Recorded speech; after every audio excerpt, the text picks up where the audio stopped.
Hey guys, I hope all is well. Welcome back to the Truth Talk podcast. I'm joined in this episode by my brother Jay. Hey, what's up, everybody? I go by Jay.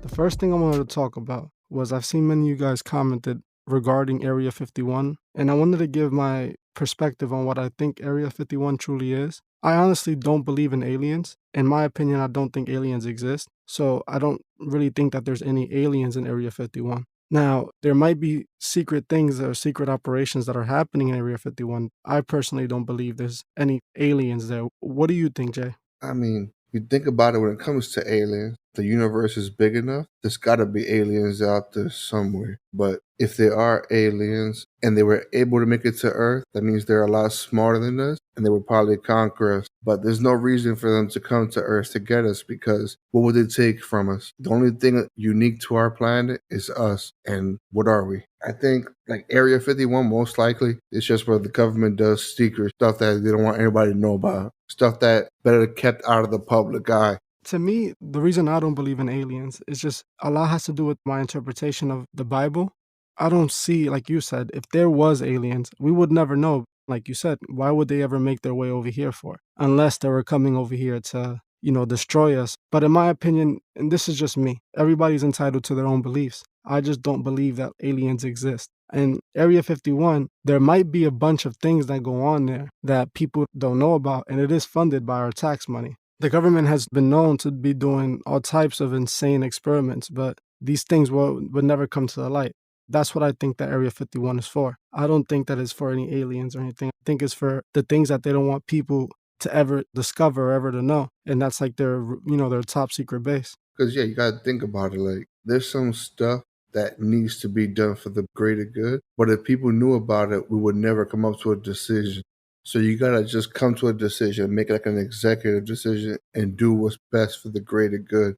Like, you ever think about when people talk about, like, kill one to save a million? Killing is wrong. If you kill one person, it's still a person. But isn't it worse to kill a million people? So when you talk about like secret experiments in Area 51 and stuff like that, they could be doing things that if they told the public and everyone knew, half the people in the country would be like, no, this is crazy, don't do it. But then the other half would be like, yes, do it, we'll benefit, we'll be better. So if the government makes the decision, just do it without telling anyone. They got to hide it somehow. To me, I feel like the government really doesn't do most of the things they do for the greater good. I feel like it's the greater good of the country, meaning the greater good of how the country is being ran. We might have different opinions on this, but I feel like our government is really in it for themselves and they're just about the bottom line, about making their lives better. Definitely. There's always hidden agendas, and money's at the root of it, always. I mean, like, you look back into politics and you look at some of the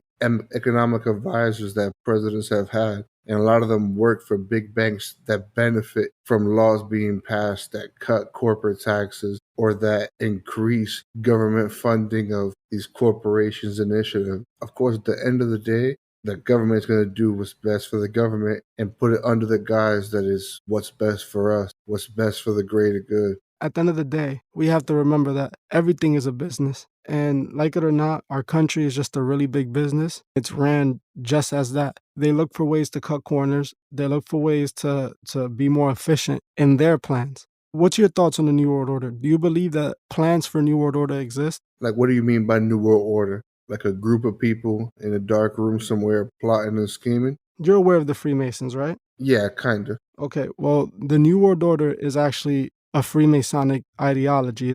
America was actually founded by Freemasons. That's why it's called the land of the free. It's the land of the free and accepted Masons. That's their saying. The New World Order is basically their utopia, their perfect world where they have their control, which we're not that far from, in my opinion. You see, with Bitcoin and cryptocurrency, in my opinion, that's part of their new Masonic world because their new Masonic world, it's a controlled population. It's a one world financial system, so one world currency, a manipulated population that doesn't really ask any questions. They just do what they're told.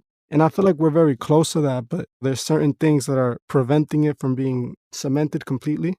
Would you not say that you see this going on in our current generation, like this being enforced on us? I see what you're saying. One thing, like, when as far as cryptocurrency goes, if it is what you're saying that you think it is, it would make sense because that'd be the way to do it. because the whole thing with cryptocurrency is that it's a currency controlled by the people. The way crypto is like explained to people, it's a currency controlled by the people, where it's not a bank, it's not a government controlling the price of cryptocurrency. It's you, the person who owns the cryptocurrency, that can control the price of it and what it's worth. So if they could sell you on that idea, then it would make sense that that would be what a new world order would want to use for one world currency. But I want to go back real quick to what you said earlier about like the government and the Bible. It's one thing to me that like when you look at what our country says, where it's one country under God, indivisible. But then we also have in our Constitution and our laws that there's a separation between church and state. But then you see a lot of our laws, a lot of our punishments, they're based off of the Bible. It gets you thinking like, do we really separate church and state, or is it all in one? You know what I mean? Yeah, and in my opinion, this is why I believe, and a lot of people don't like to believe in the Bible, and they think that the Bible was written by man, which in a way, it was written by a man who was inspired by God. People think that the Bible was changed and it was rearranged. I like to look at it like this. God sent us down onto the earth, and the only thing that we have here to represent the rule book of how to conduct ourselves while we're here and what our true purpose is that book. He's not going to allow no one to touch that book. He's going to allow you to do whatever you want. People on this channel often tell me, why don't I tell people to stop listening to certain music or to pray to God or to read scriptures? Because that's not my place. God did not make any of us robots. He didn't send us down here and say that we have to follow his religion. If he wanted that, he wouldn't have given anybody free will. He gave us all free will because he wants to see who he can trust, who he should allow in the kingdom of heaven, where the people that going to be accepted there were actually worth being there. In the Bible, it says the entrance to hell is going to be much wider than the entrance to heaven, meaning that more people are going to get into hell than are going to get into heaven. You can think whatever you want about the Bible. You can say it's fake, you can say it's real. But I always like to think majority of what I've read in the Bible is usually just telling me the guidelines on how to conduct myself and be a better person.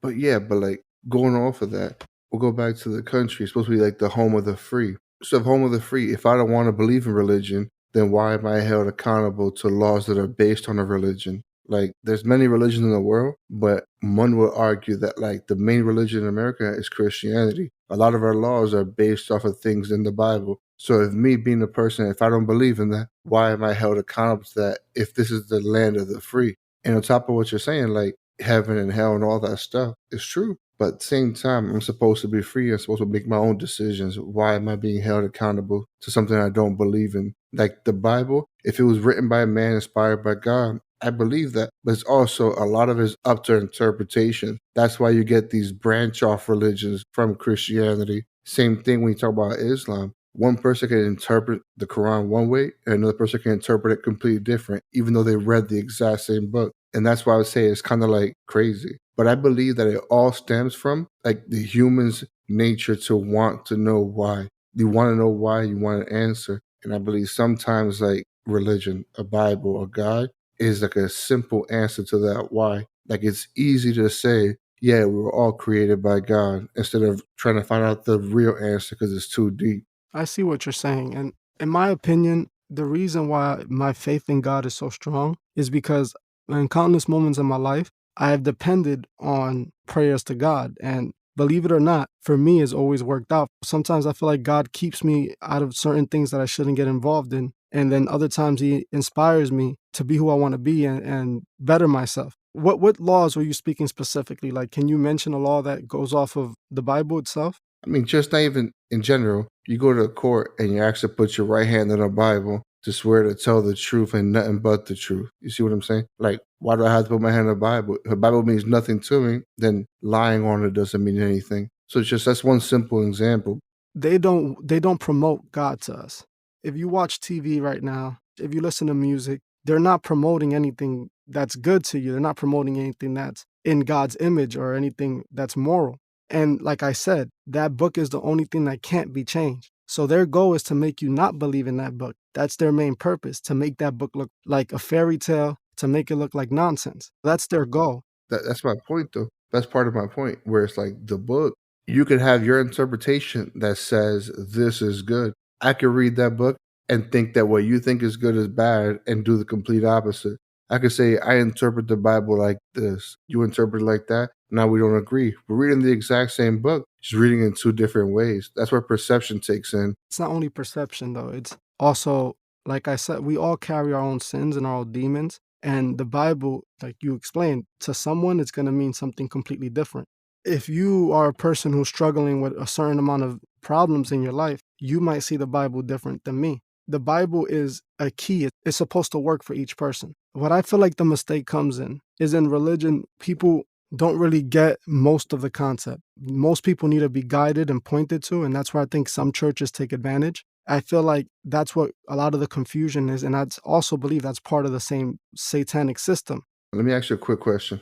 As a human being, what's the point of being a human being? Like, what's our purpose? Our purpose is to follow the path of Jesus. Okay, so let's go from there. Follow the path to Jesus. You follow the path, and that path doesn't lead you to reproduce. What happens to you? How does that happen? No, let's say the path, you follow the path of Jesus, and that path of Jesus, you never meet anyone, you never get married, you never have children. But that's not going to happen because the path of Jesus isn't what you believe.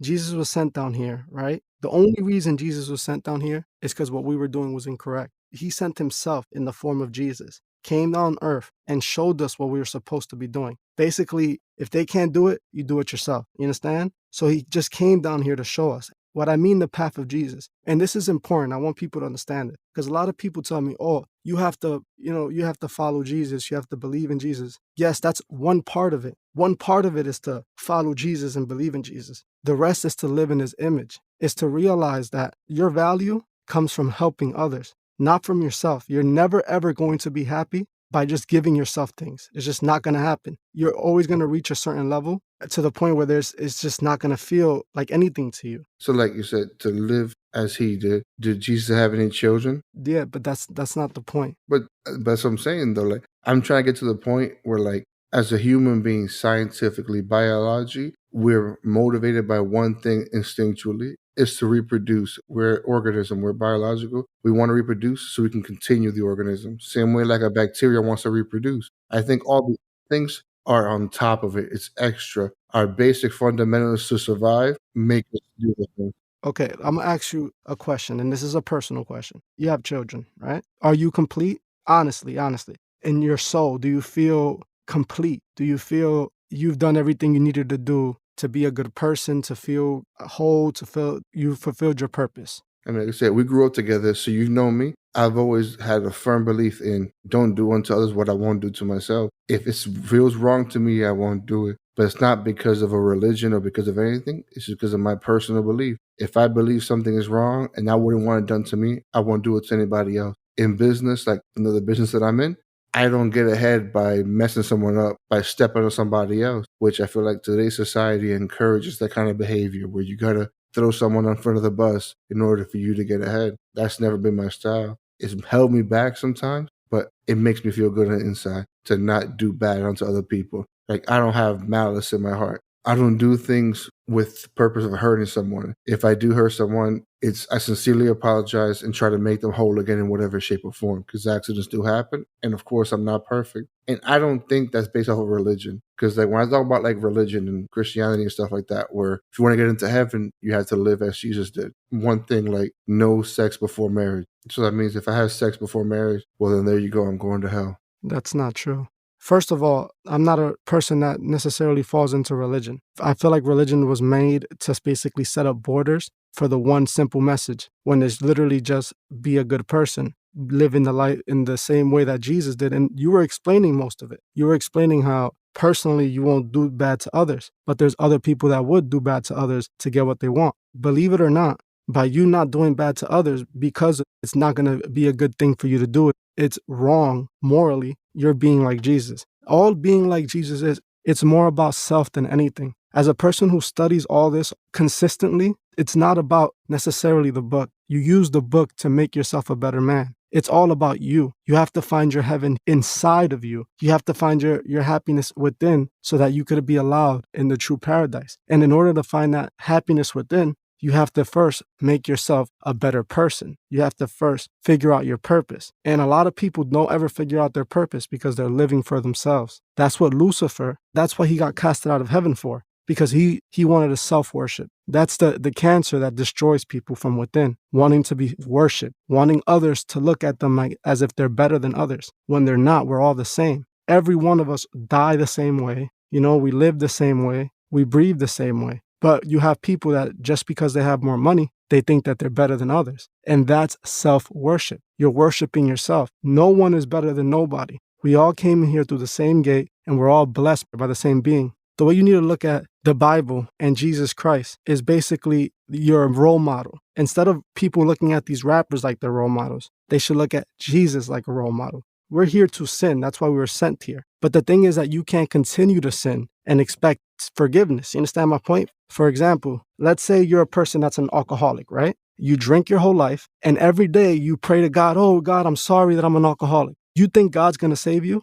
Yeah, he should. In theory, he should. He's all forgiving. No, that's not how it works. That's not how it works. The theory is you have another day. That's his forgiveness. You have another day to fix with the mistake that you made yesterday. That's his blessing. It has nothing to do with you just saying, okay, I'm sorry, God. No, you have to actually fix the problem. So if you're an alcoholic and you beg God, I'm sorry, please help me, tomorrow you better drink 1 cup less than you did the day before. And so you eventually stop doing it all in total, and you grow from that. You use God as a crutch to get you out of the situation that you're in. You use him to rise you up and to fix the inconsistencies that us as human beings have. We get addicted to things. We become mean. We become aggressive because we don't get what we want. And instead of us looking to God as the answer and looking into ourselves, we blame others. And the truth is just simple. We just have to take life for what it is. We're here for each other. I'm most happy when I'm hanging out with my friends, when I'm hanging out with my family, and that's when I'm most happy. Why? Because I'm around people that love me and I'm getting the energy of love. You don't get that from people that don't have nothing for you. That, when you're working at your job and you're just around coworkers, you don't feel that same energy, correct? It depends, because I've had jobs where I have coworkers who are like family. Yeah, you said it. They're like family. Eventually they become your family. But real quick, though, kind of touching off of that. You know me my whole life. Would you say I'm a good person or a bad person fundamentally? We are trying to be good people. But what do you think? Do you think I'm a good person or a bad person? I think you're trying to be a good person. I personally am trying to be a good person. Am I completely a good person yet? Maybe eventually, once time passes, I could be the greatest person I could be as long as I keep working on myself. And I believe that's the same with you. But like you're saying, yeah. You're saying I'm a good, okay. You think I'm trying to be a good person. What is that based off of? What is that based off of? Just morality. God gave us this compass that's inside of us that we've had since babies. But where do you think I got that from? Because I've never read the Bible before. I've never read it. I've heard about it. I've heard others talk about it. I've never studied the Bible myself. I've just done what instinctually I thought was good. I wouldn't want someone to punch me in the face, so I'm not going to punch someone in the face. I wouldn't want someone to steal from me, so I don't steal from people. I wouldn't want someone to spill all my secrets, so I don't spill people's secrets when they trust me with them. And that's what I'm saying. Like, that could have been from society that's embedded that in us, like subconsciously over the time through the radio, TV, music, whatever. But me personally, like, I choose not to read the Bible, and I still think that I'm trying to be a good person, at least the best person that I can be. Like, my situation with my children and the mother of my children. Recently, things have gotten pretty bad where she's doing things that's making my kids not be in the best place. And I have a means to take my kids away from her, but it would do her harm. And not like physical harm or anything like that, but like it would put her in a bad place. And I don't do that to take my kids, even though I know it's best for them, because it would hurt someone else. But eventually I feel like it'll get to the point where it's what's the greater of both evils, you know what I mean? Yeah. See, what I want you to comprehend, because I think, once again, I feel like you have the Bible misunderstood. You have the Bible's within you. God literally, in the Bible, it says that the church is inside of us, not at a building. We have morality. We have a moral compass within us. We're born with it. Even as children, when you steal a cookie, you know you do something wrong. That's why even dogs, everybody's built with that morality because God put that in us. If you don't need to read the Bible, you don't have to read the Bible. If you're a type of person that just happens to know what's wrong from right and you always choose right, the Bible might not have so much use for you. Only figuring out yourself, maybe you'll use it for that. But other than that, maybe if you're a type of person who just doesn't need the Bible, and God's not going to punish you for that. God will punish you for living in sin and not regretting that sin and fixing it. You understand? People that are murderers, Yes, God, I necessarily feel like it's hard for them to be repented, to be forgiven, but God says he'll forgive them if they change. But that's the thing. A lot of people don't change. You know, a lot of people, they'll tell themselves, for example, the New Year resolution. How many New Year resolutions ever get fulfilled? Very few. Exactly. And it's because people get comfortable. A lot of people don't want to believe in the Bible because they're afraid of the commitment, afraid of knowing that maybe there is a God. Maybe my actions that harm others do matter. Maybe the things that I've done actually affect people and actually matter in my next life. People don't want to believe that because then people would have to change. It would consist of a lot of hard work, and people are afraid of hard work. There's certain things that, for example, alcohol. People, they're addicted to alcohol and they can't stop drinking. They'll drink for their entire lives and they'll consistently pray to God that one day they'll change. God says you to make the first effort and he'll help you. That's all it is. You have to try. You have to say to yourself, you know what? Tomorrow I'm not buying that bottle. People are greedy. People will do anything for money. And most people know that they're doing wrong. They go steal, they go hurt other people for money. They'll do a bunch of things that they know is morally incorrect. And guess what? They still do it because the thought of making money is more important to them. And then if they pray to God, they think all I got to do is pray. The ones that are religious, all I got to do is pray and they'll go away and they'll do it again and again. It made me think of something. I remember this like news video I watched one time about this kid, like 16-year-old kid who broke into a lady's house to rob her house. And she woke up, saw him, and then he attacked her, like, and then she had a weapon and she used the weapon against him. The kid ended up passing away. But then when they were interviewing the kid's friends, they were saying, oh, it shouldn't have happened to him. He had no other choice. He had no other choice but to steal to buy clothes for school. So the way I look at it, the kid chose to do wrong for the wrong reasons. And why is that? When you talk about like our society as a whole, like I'll use music, for example. You look at music, you have a lot of these artists, all they're wearing is all these designer things that their target audience could never afford. Or if they end up buying it, they have to go without something else, some type of necessity. Because growing up where we grew up, for example,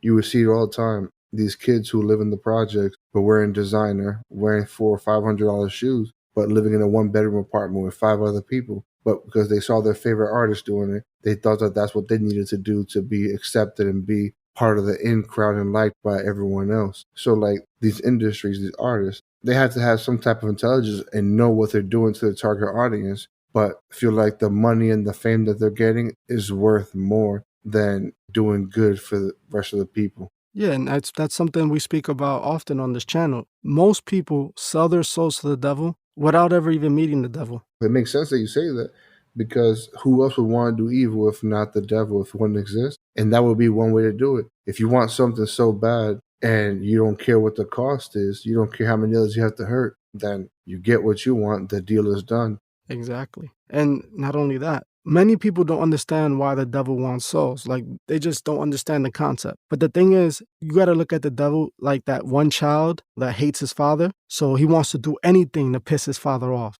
He's willing to do anything because at the end of the day, Lucifer know he lost. There is no winning. At the end of the day, he's going to burn in hell in the fiery pit. That's what he chose the moment that he chose to disobey God. He chose to convince as many people to go with him because he feels like this is how he's getting back to God. And I also have a theory. This is just my theory. I don't necessarily commit to it 100%. I feel like maybe Lucifer thinks that if he can have so many people on his side, that God will probably not send them all as a way for him not to get rid of so many people. And that's one of my theories. Probably he wants to like show God that there's so many people that live like him, that want to be like him, that they all shouldn't be burned. But in my opinion, if that's the case, it's just a lot of souls that are going to be lost.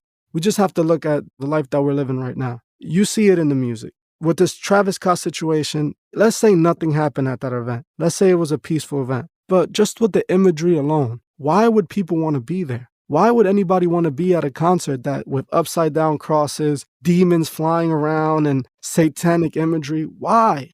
To each his own. I understand that people like to have fun, but it's just that you know that that's negative energy, whichever way you put it. You're just like inviting the devil into your life by doing stuff like that. I know exactly what you're saying. And it's crazy because I feel like when we were growing up 10, 15 years ago, you didn't see that stuff. That stuff was like shunned socially. You would never see that on TV. And now you see it on t-shirts. You see it tattooed on people's foreheads. And it's like, it's now blatantly in your face. And it's even like all this symbolism that's in there that wasn't there before. And on top of that, like just like this consumerism where these rappers have the best clothes, the best cars, they're doing all these extravagant things that 99% of people wouldn't be able to dream of doing, but they want to emulate. That's why you see kids wearing designer clothes and expensive shoes, trying to get these expensive cars and have parties and stuff like that. It's because they see their role models, these famous and rich artists doing it. I think, yeah, it's like an institutional thing because if the person that's paying you is telling you to do this, you're the puppet, you're going to move in the right way. And I want you to think of it like this. If you're Lucifer, right? What would be the best way for you to win? Fool everybody, make everybody think they're doing the right thing when in reality they're doing the wrong thing. It's like, for example, like if I come up to you and say, yo, here's some free juice and food to get to the kids at a school, and you're like, oh, you're a great guy, thanks. You go hand this out, and in reality, it's actually something really bad and does the opposite effect. You thought you were doing good, but in reality, you were doing evil. You were ignorant to the fact. Most record labels are owned by Freemason. Most of these investors are Freemason men. Most ultra rich, successful men have been Freemasons. Most. I had interviewed a Freemason, and the way that he explained it was they have lodges for different things that you do in life. So, like, let's say you're a carpenter, or you're a police officer, or you're an artist. They have lodges for these specific things, and you'll go over there and you'll network with other people that are in higher levels, and they're going to work with you because you guys are in the fraternity, you guys are brothers. You understand? Because I don't necessarily believe that the Illuminati have much control of anything nowadays. I honestly feel the Freemasons are the ones that are running the show. I feel like that's why they have created the Illuminati conspiracy, where everyone just jumps on and calls the Illuminati. You don't ever see nobody pointing towards the Freemason. It's very rare. It's always the Illuminati. But the Freemasons teach you how to enlighten yourself and how to be as a god, because that's what they teach. At the end of the day, that's the message: how to be your own God, how to worship yourself. God tells you to live for others, the devil tells you to live for yourself. And it's very simple. Most of the things that we do nowadays is for ourselves. We don't have to be that way. We can choose to break out of that. It might consist of a lot of work. It'll be difficult. Yeah, that's the thing. It'll be hard. And we tend to take the path of least resistance. Whatever's the easiest, I guess, is what we want. Exactly. And for example, when I started this channel, a lot of people would see my videos and they'll call me crazy because a lot of my message was telling people we have to worry about others. We have to care about others. When you care for your children, you're not caring for others. Those are your children. So that's still you. When you care for your mother, you're not caring for others. You're caring for yourself still because that's your mother. Others are those that you don't know that are not going to benefit you in any way. The only way it's benefiting you is morally and spiritually, and you know this. When you do something good for someone, don't you feel amazing? Depends. Most of the time, when you do a good deed for a person, it doesn't make you feel. I'm not talking about holding a door open. No, no, but like I don't think that way. Like I do things to do them. I don't do them for a feeling. I don't do them for recognition. I don't do them for. I don't. I just do things to do it. If it feels right to me, I do it. Of course, I'm not telling anyone because that's still selfish. If you are doing good things to feel good, that's still selfish. The point of doing good things is to make other people's lives better so that everybody can win, not just you. It's all about loving each other. That's what I think the whole message of Jesus is.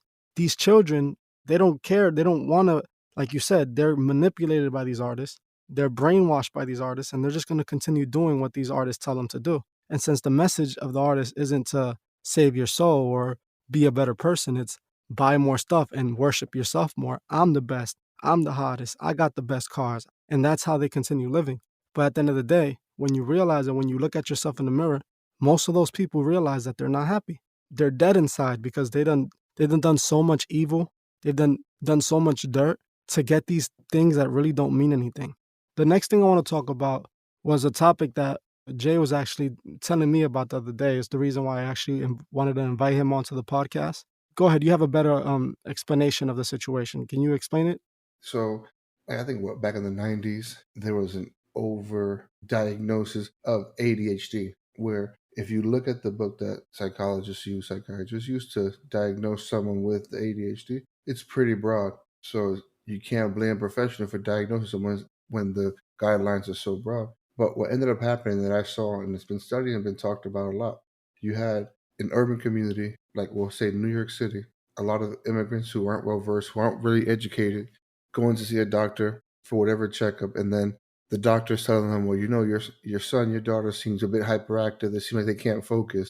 They have ADHD, but don't worry, we can make them normal. There's this medicine, and prescribe a medicine to the child. Then, because the child is on a medication, they're considered disabled, and the same child can now qualify for disability income for the parent and can get put into special education, which it starts this whole cycle where, like, I remember growing up in the city, seeing some of my friends who were just like me, talk like me, were just as smart as I was, but they were in special education and not getting the same education that I was. And then when you go to look at their family dynamic, it was either a single mother or a mother and a father who were in the streets or both drug addicts collecting money for their son being disabled, not caring if they got a good education or not, but collecting this money to do whatever vices they wanted to do.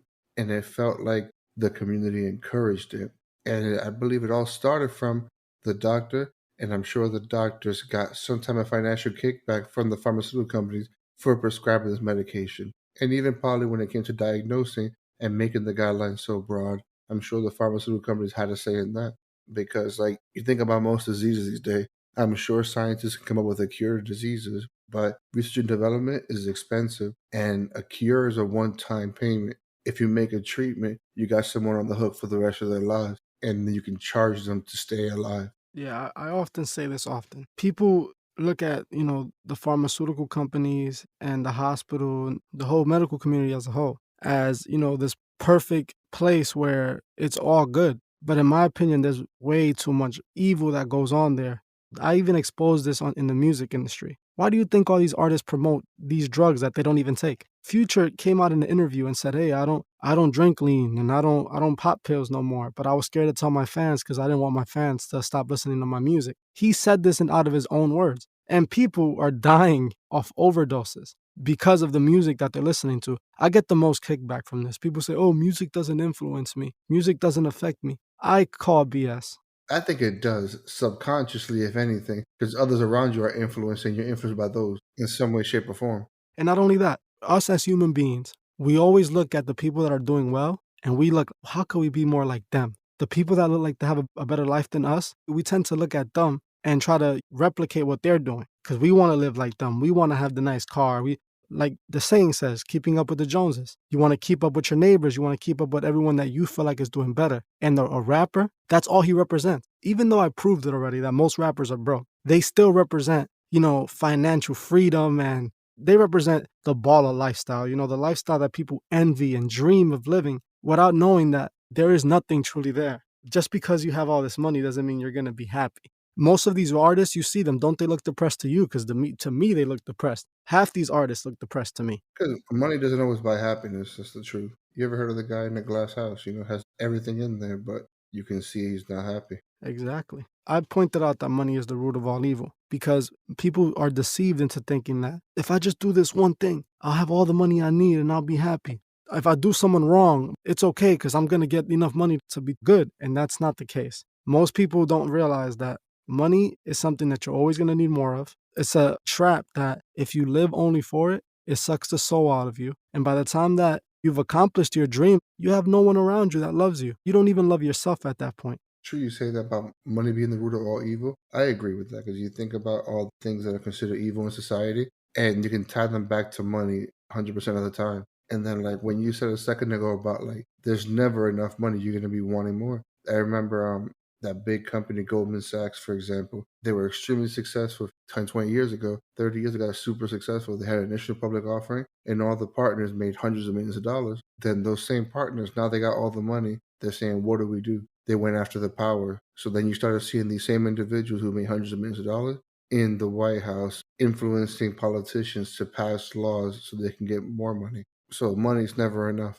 That was the main concept of the show Squid Games. I also did a video on that and I explained that like the billionaire made all this money and the money wasn't enough. Once he made all that money, he felt like there's nothing else. What's the point of living? So he created the game. And the game was just so he could see other people have that thrill that he had when he was chasing the money. Because that's what a lot of people are addicted to. A lot of people are addicted to that feeling. Once you've already done it for 10, 20 years and you're extremely successful, there's no thrill in it no more. You lost the reason to chase it. It's more about the chase than the actual finish line. And you know why it's the chase? Because you still haven't got there. So you're envisioning that chase, and once you arrive, it's going to be your paradise. But there is no paradise on earth. That's the Freemasonic ideology. They believe in as above shall below. What basically that means is that as in heaven shall be on earth. They want to make their paradise that's supposed to be in heaven, that could only be in heaven, on earth. And the way they do this is by what we see. They make all of us worship them. Celebrities are worshiped. They're idolized. That's what they're called, idols. We worship them, and that's where they get most of their pleasure from. You see these celebrities that are super rich, and once they start fading away, they do anything for that spotlight. It's not about the money at that point. They already have money, and they have endless opportunities to make money just by using their name. But that's not what they care about. They want that spotlight. They're afraid of losing that attention that feeds their ego. People use that to big themselves up, basically put their problems aside and feel like I'm better than everybody. I'm really somebody, I'm important. That's what they use that energy for, to have people look up to them and worship them, all for their self-pleasure, for them to feel like they're actually something that they're not. Because most of us, we feel small as it is. We feel like we don't have much purpose. And when you see these artists that everybody want to be like, and it's just a dream of people to have all the money in the world and all the women in the world. People think that once you arrive to that point, everything is set in stone, you're good. But in reality, that's just another level of deception. Once you get there, you're even further away from your actual goal. Because like I said, you done traded everything to get there. The next thing I wanted to talk about was the similarities that I continue to see in all these events. Like, I was watching a Playboi Carti concert, and I was also watching a Lil Uzi Vert concert. And in both the instances, I saw similar symbolism. I saw the upside down crosses, the demons, the people raging in the crowd, all the chaos, And in my opinion, I feel like these artists are purposely doing this. I feel like they're inciting this because they know something is going to happen. It could be for headlines, because people are into that kind of stuff. But at the same time, it's a sacrifice regardlessly. If you're willing to have people hurt themselves just so that your concert can sell more, just so that people would want to go, that's the same thing. That's basically a sacrifice. That's what exactly Travis Scott did. In my opinion, Travis Scott knew what he was inciting. He's been inciting this for a while. He's been having his fans riot in many of situations. I think they'd even rioted at a McDonald's when he did his McDonald's drop. For McDonald's, these artists are manipulating their fans to do this chaotic stuff. It's controversial. Yeah, it's controversial. It might be what you were saying. Like, they keep it up the end of the bargain. Exactly. They're keeping up their end of the bargain, and they're making their lives more successful and improving their lives using their fans. Like Travis said in his song that he literally released the same day this all happened, there's people dying for the chain around his neck. He literally means that. Those fans that attended his concert that sadly passed away, they put money in Travis's pocket. That same money that he uses to buy the jewelry that's around his neck. So in a way, it's like he's foreshadowing, or maybe he knew it was going to happen. We wouldn't be able to tell. What I can say is that he did want something chaotic to happen that night. The flyers, the way that he was even promoting it, he knew that people were going to be crazy and having all this energy. It just gets worse and worse as time goes by. There definitely is a hidden agenda, in my opinion. There's something back there. There's a puppet master that's controlling everything and making things happen. And unfortunately, it seems like it might be for evil intent. All right, thank you guys for joining us on this podcast. I'll see you guys next week. Thank you for watching this episode of The Truth Is. If you would like to further support the channel, join me on Patreon. The link would be in the description. If you join before the 28th of this month, you could be entered to this month's monthly raffle, where you can win a shirt, a cash prize, and even pick a video topic. Also, please leave a comment below on your thoughts on this video and on any future topics you would like to see me cover on my channel. If you like this video, please hit the like button, as this helps other people find these videos. If you're new to the channel, please subscribe and hit the bell so you can be notified of future videos. Please follow me on Instagram at TheTruthIs01 and on TikTok at TheTruthIs. I will gladly appreciate it. Thank you. Goodbye.